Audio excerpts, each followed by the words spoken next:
They all smell like trash.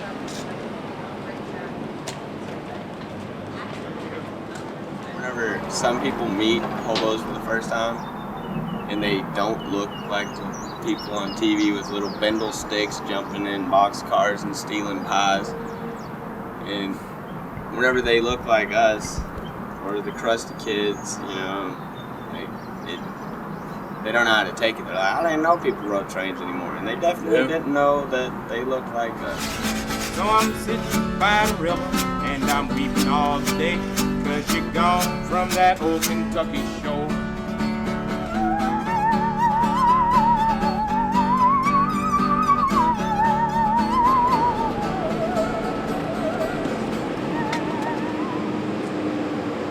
Got it. Gotta rinse one of them out. Has soda in it. I know more about who I am after playing music on the street and traveling and being broke and fucking having to fight for it all the time and shit. I know more about who I am and what's going on with the world and life and fucking all that shit than I did when I was still a sucker in the house trying to fucking pay bills. And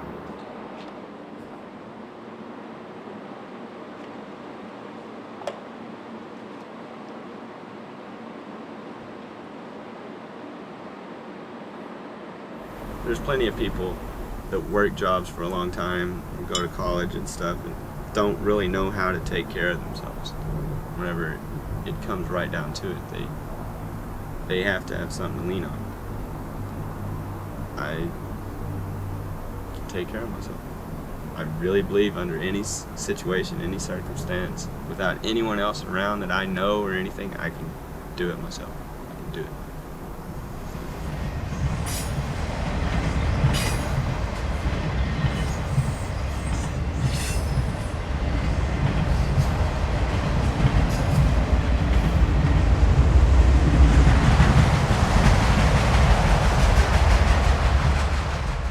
yeah, we met in New Orleans. I had strep, and so I had a fever of 104 shit. And the day that I was getting better, Chad got to town, and then he got sick the next day with strep. So I guess I gave him strep. And then once we both got together, once we both got well, we just ran around New Orleans, street performing and drinking and womanizing. I got a master cylinder. And another one. Weren't we just talking about how we're only supposed to have one open container at a time? Yeah. Fuck. Alright, you better drink that one fast. This is cold. Drink this one first, because this one's hot. You could fuck up a rock fire. It was mostly, just besides the fact we get along good and we both like raging, we have kind of the same mentality about shit, music-wise too. There's a lot of songs that I've known for a long time, but I don't ever bust with because no one liked them. Dwight likes them. Like beyond our similar taste in music and all this stuff, like he don't judge me, he don't care if I fall off, I don't care if he slips off a little bit and stuff, and we still have a good time. We can yell at each other, we fucking arguing and shit. And the next morning we wake up, it's just like, let's go make some more money, get some more booze and shit, because I love the students. Like we would be rolling, we'd be rolling around, you probably wouldn't even met us. But he's got shows and band, stuff. And that's that's like fucking taking means a off lot. now. And it's like, I'm in a band here, but we got this band, and this band's gonna go all over. Whereas my band, it's like, but they don't want to travel like I want to travel. Tell me, how long do I have to wait? Can I get you now, or must I hesitate? This is my job. This band is my job. Like any band that I'm in, you know what I'm saying? I go down in New Orleans, that's the thing they don't understand. Down in New Orleans, Royal Street, shut it down from 11 to 7 o'clock. I've gone out there at 2 o'clock in the morning and just sat there on a bucket, just like I'm sitting here now, waiting and waiting and waiting. One of those, has anybody seen my girl? And if we're running to 5'2", all dressed in pearl, with diamond rings and fancy things, bet your ass that ain't my girl. Could you love? Could you woo? Could you who?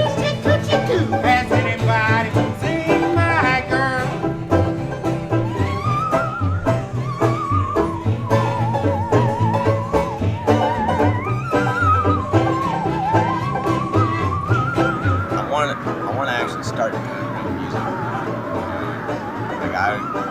plans to have a real band next time me and Dwight get back to New Orleans. Old bound, I would pay these old shoes to get to you. Said I would pay these old shoes to get to you. Oh yeah, I've never claimed at all to ever be a good singer. Ever. I know a lot of good songs by other people, and I have some songs of my own, and I can't really sing. Like, there's a lot of people that can really sing, but I don't have to sing. Dwight has a saw.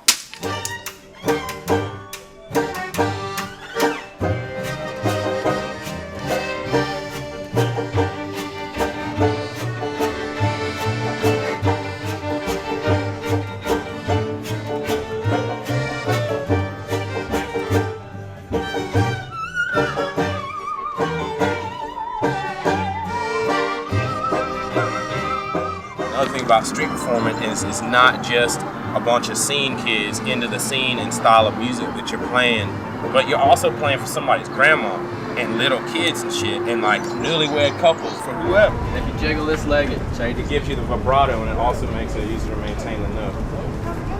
Pretty good. Just hold it steady and straight. Here, watch this. Stick your thumb in there, and then take the meaty part of your fingertips, so your thumb here, and then the meaty part of your fingertips, and then press into it. there you go. Anybody gives you a dollar, you're thankful, but like when you know that it's like, oh, I didn't put out this record and play with a bunch of other bands who are the exact same genre. I went with my day, went down to the corner, sat on the corner all fucking day long, and like pulled in $1 at a time, enough that for a 5-piece band we got $500. That's 500 grandmas and working people and locals, especially the locals. Locals anywhere you go, that's how you can gauge how good you are. So if a local, especially down in New Orleans, if the locals give you $1, then you know you're doing something right. I ain't gonna give you none of my jelly rolls. Jelly rolls. I wouldn't give you a piece of cake not to save your soul. Save your soul. My mama told me the day before she went away, if I'd be a good little boy, I could play with all of her toys. There ain't no use in you hanging around. Hanging around. Well, I know you need it. I gotta put you down.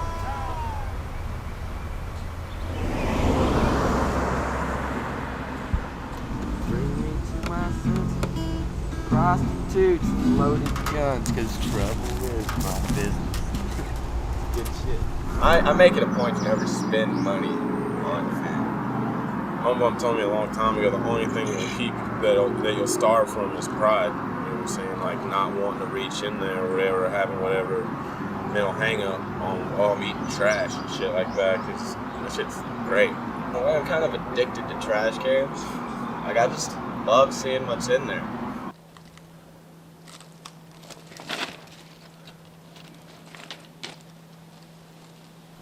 I grew up in Texas. We moved a lot. We got no sad stories. I didn't know my dad. And then whenever I started being able to remember stuff, whenever I was young, my sister's dad was there, and he was like the leader of this biker clique. And he was a badass meth cooking biker. My mom, she did really good taking care of us, you know. We were like poor, but my mom made sure we didn't know we was poor, you know. Like, she was gone usually by the time we got out of school, so like I had to take care of my sisters, but I still had a lot of free roam. And like even the rich kids would want to come down in the projects and kick it there because it was lawless. Do what we want. Like I always thought you just had to have a pocket full of money to go to college, and my mom was always just saying the service. That's what she called it, the service. Just go to the service. So right after I graduated high school, I went in the Marines, but I was only in there not very long. They said since I was broke that they would pay for it. So I started going to college, and I made money going to college with the financial aid. They got me for attendance. Well, I got my financial aid cut off. My grades are fine. They got me on attendance. Any bets on if this is a fake number or not? Just try it. You'd be surprised how many respectable women still don't mind whenever you're a little bit dirty. Respectable. I'm gonna ask her if she wants to hang out tomorrow. That makes me sound not so shady. Was it that same girl? Her name's Phoebe. I met her today while she was looking for the accounting office. What happened with the date that Jesse was going to hook you up with? Yeah, what happened to that? Like sometimes with them, it's the novelty of riding trains and stuff. It's like, oh wow, never met. Then there's girls who intentionally only go after like train rider dudes. They're called hobosexuals. I love them. I'm really nervous. I got those nervous jitters. I might hang up the first time. Let me get that. She's not gonna answer.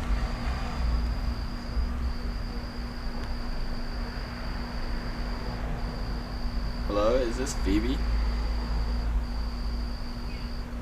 Hey, I met you today when you were looking for the accounting place. I'm Chad. Yeah, the train guy. Isn't there something you No. wanted to ask her? Do you want to? But I don't ever do them wrong. Yeah, it ain't like that. When I say womanize, it's just, you know, macking and flirting and going out and playing music. 'Cause I got a girlfriend, you know what I mean? Like, whom I love and shit. I mean, I love her. And I mean, it's just, we go out and play music and girls like to talk and flirt. Like, I don't actually own a phone. Yeah, you knew it. How'd you know? Do I have that certain bum quality? That je ne sais quoi where you can tell I don't own a phone? He knows French. I'm a giant love pinata just waiting to be busted open. I just try them all just like trash cans. Try them all out. See what you get. oh, I was wrong with that stuff, man. Quit. No. Do what I want.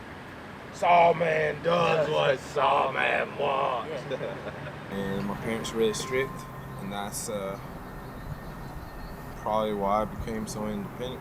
It's more my mom that raised me than my dad. Dad was more just there to be a disciplinarian. I ain't whining about nothing. Eventually just got to the point where, like, the only time I'd really get in trouble was over school and grades. If I brought home anything less than a B, I'd catch an ass whooping.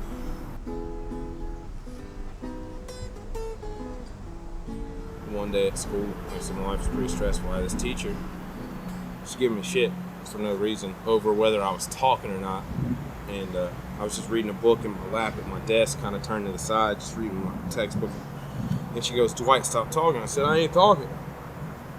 She said, "Liar." She said it under her breath, and like all my other students looked at me. And I was like, "Fuck you!" I told her that shit. And then she wrote me up or whatever. And that evening, I got to my house, and I was at home doing homework, whatever. At that point, I moved back in with my parents, whatever. And my dad came in fucking irate. He was just like, "You want to tell somebody fuck you, you tell me fuck you." Start pushing me again and stuff like that. And so I pushed him that last time. I just like shoved him down and shit. And like ran out of the house. And that was like my last day living with my parents and shit. Hit him up on the phone.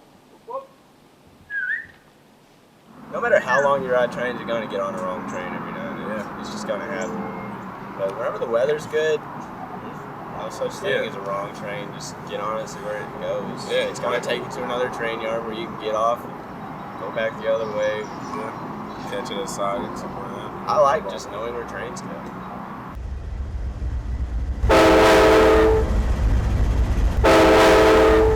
Even if you know trains, you can ride the same train 100 times. Trains just do what they want. And you can know a siding, you can know the yard and everything, and sometimes you just have to wait. And a lot of people aren't patient, but it'll teach you to be patient. Like, just sit there and wait. If I'm just sitting around the same place all the time, it's just the same people. And eventually, no matter how good of friends you are with someone, you're gonna start getting tired of that person. You just wanna go meet new people. See what happens. Just see what happens. Yeah. That's what I like. I like rolling into a town I've never been to and just see what happens, you know? Just there's like conventional wisdom and stuff about the way you're supposed to go about things. And I like to prove to myself mostly that it doesn't matter. You can be happy doing whatever you want. There's a black lit sunset with the prettiest of skies. Looking back lay back, rest your head on my thigh. There's some awful action, blood race through my hand. It's breath from the heat, so exquisitely grand, and you were all. I go back again.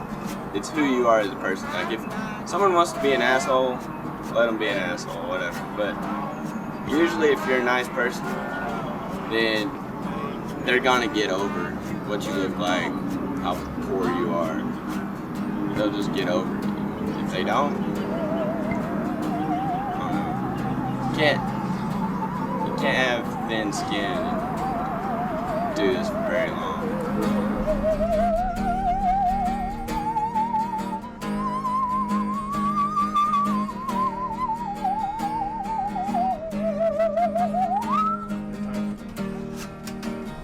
I really like not knowing exactly what's going to happen.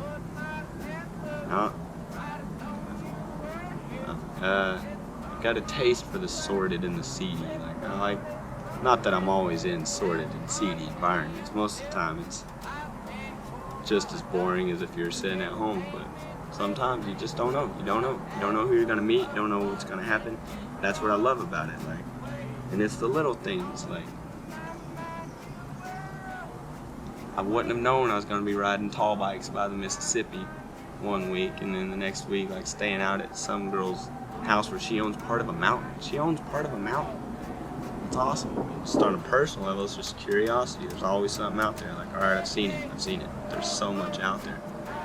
You know, America's a big goddamn place. I've got a new partner riding with me. I've got a new partner riding with me. Oh, I've got a new partner.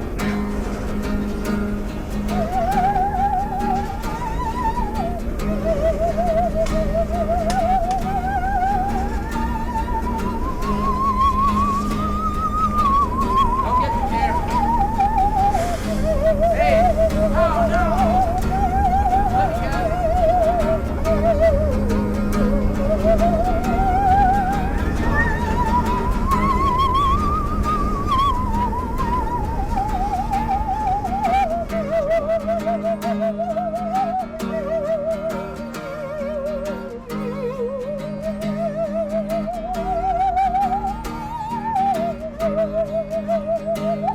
The sun's setting